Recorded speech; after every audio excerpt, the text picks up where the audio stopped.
Okay, so we're going to look at Nik today, which is a plug-in filter that you get for Photoshop. If you're going to buy it on your own, it's about, I'm going to say it's about $150 for the whole plug-in collection, which isn't bad because if you buy like CS6 on its own, it's like $600. Now you can get it monthly, which is way nicer. But anytime you get an extra plugin, and there's hundreds of plugins out there, but I really like the Nik collection.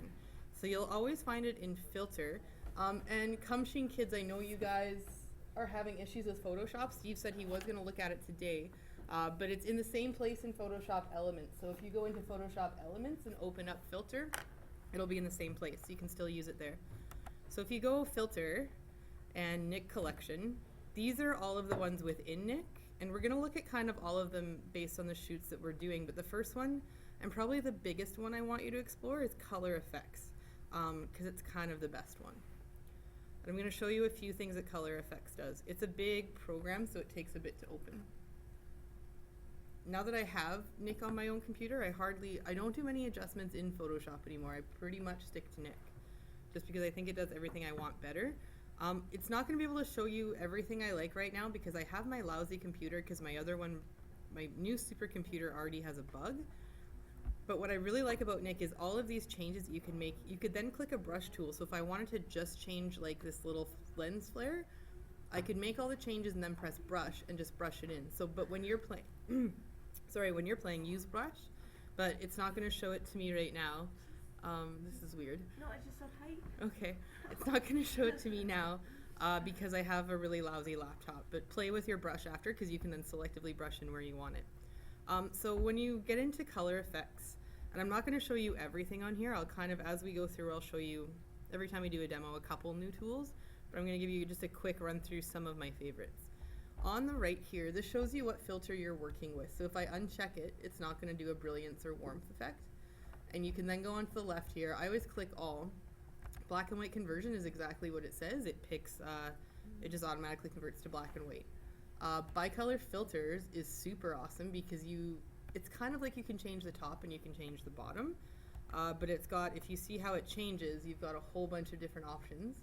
And you could also, so maybe if I liked it like this, but I don't want it quite as strong, then I can sort of just bring the opacity down a bit too, or I could make it like super wild synthetic out there. And I can also, makes a good difference when you have your opacity cranked. I can blend it so it's a little more effortless, or I can unblend it, which then looks really awful. I can also pick here, vertical shift, how much is dark and how much is light. Or I can rotate how I want to split it, which is super cool. It's really nice if you have like a sky and your sky is a little bit whiter. You can add things like a little bit blue sky in without adding a blue filter to everything. But if I don't like it, just unclick it. Bicolor user defined is exactly like the other one, but you pick what your colors are. So you kind of pick where you would like your colors on the spectrum to be, but it's exactly the same. So I'm gonna do, maybe I'll use a little bit of this one, because then I can show you that you can also, you can stack filters as well. So once I've added this, but I'm not done, then if I click add filter, and I can do this pretty much an infinite amount of times. Brilliance and bleach bypass we're not going to look at today because it makes it look really weird, but when you do like HDR photography, it gets pretty cool. So I'm not going to show you everything in depth, but I will a bit today. Brilliance and warmth, you can change whether your photo is warm, like it's quite got red hues, or if it's cooler and you take the red out. So usually for this I'll probably do a little bit of warmth and I'll add another filter. Classical soft focus are kind of like those cheesy 80 pictures where you get like kind of this little glow to everything. It's hard to see on this, but it really becomes evident when you're using portraits because it does weird things to your, sort of to your face. So I wouldn't recommend that today because you're going to lose a bit of the bokeh when you're doing classical soft focus. I'm going to sort of just go through a couple of these because I don't think I want to show you everything because there's a lot on here today. But the other piece I like, I'm going to skip down a bit till we get to dark and light and center, which I really like because then I can choose parts of the photograph I want to be brighter and parts to be darker. So if I wanted to place my center, maybe I want this to be my center, you can see how the light shifts, but then I can choose to just lighten that one little piece or to just darken that one little piece. And I can do the same thing with the border. I could increase the luminosity for the whole border, or I could make it go a little more vignette. So if I like that, I would just add my filters. So you've already got a few here. The other one you might want to play with a little bit today, Nick, is Detail Extractor, which makes your structure look a lot different. And can you kind of just look at the background of the photo when I click that? And then when I unclick it, can you see the difference in what you can see in the blur? Yeah, like super a little more high def. If you do too much, you get a lot of noise, but I usually just put a little bit of Detail Extractor in.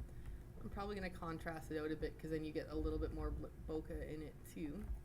I could add that filter. There's a whole bunch more down here. I think if you play today with your bicolor filters, with your brilliance and your warmth, then down to your darken and lighten and your detail extractor, those are 4 tools that will give you a lot of bang for your buck, and you'll probably like that already. There's a lot more down here too. You can play with them. There's tons, like from different film effects to, you could add fog to it. You could add, the foliage one is really cool if you're shooting green because it increases the saturation in the green and not everything else. Glamour Glow is a lot like that classic focus. The only other one that I'll show you today that I use all of the time is your graduated neutral density, which is a lot like your bicolor filters, but it doesn't put color in, it just does light or dark.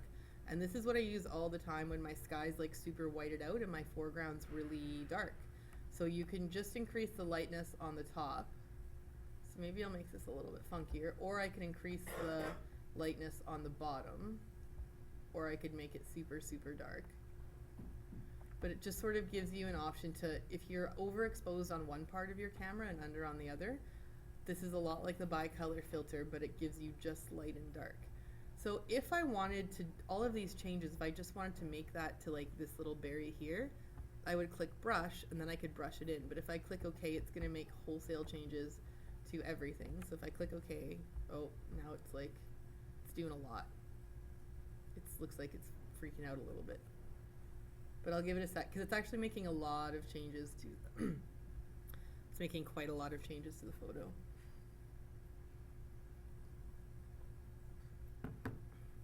You might find tools in there that I didn't show you that you'll really like using. I would just really encourage you to sort of play with Nik and see what all the tools are. Give it 2 seconds to do because it's like doing a lot. And my computer's trying. It's trying hard.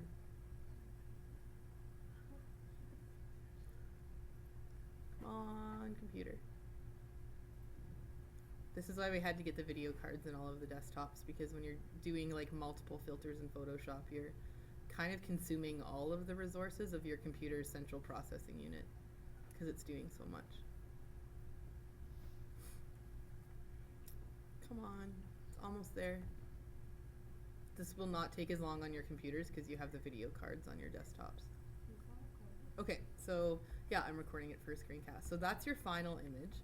And again, if I didn't like that, I could just go edit, step backward until I didn't like it, or Control Z. The only other piece, because it's kind of like the detail extractor, there's one other place you can get that kind of like dramatic high def look. And if you go back to your filter in Nik Collection, and if you go to Viveza, Viveza is a much smaller tool, but it does structure really nicely.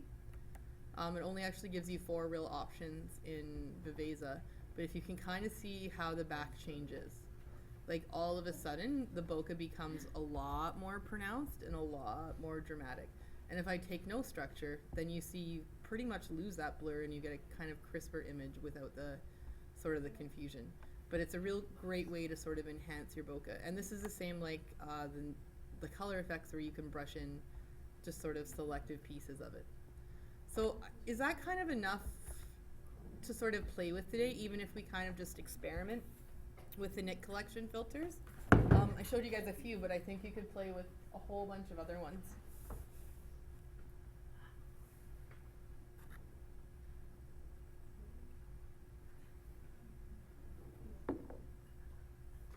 This is when you like respond to me. Seems like lots to work with, some really cool effects. I agree. Okay, so yeah, come Sheen people, if Steve is looking at it, but it'll work in all of the Nik plugins will work in Photoshop Elements. And I do wanted to tell people too that if you've missed like an assignment, oh, now I'm just gonna click done here for Terry's group.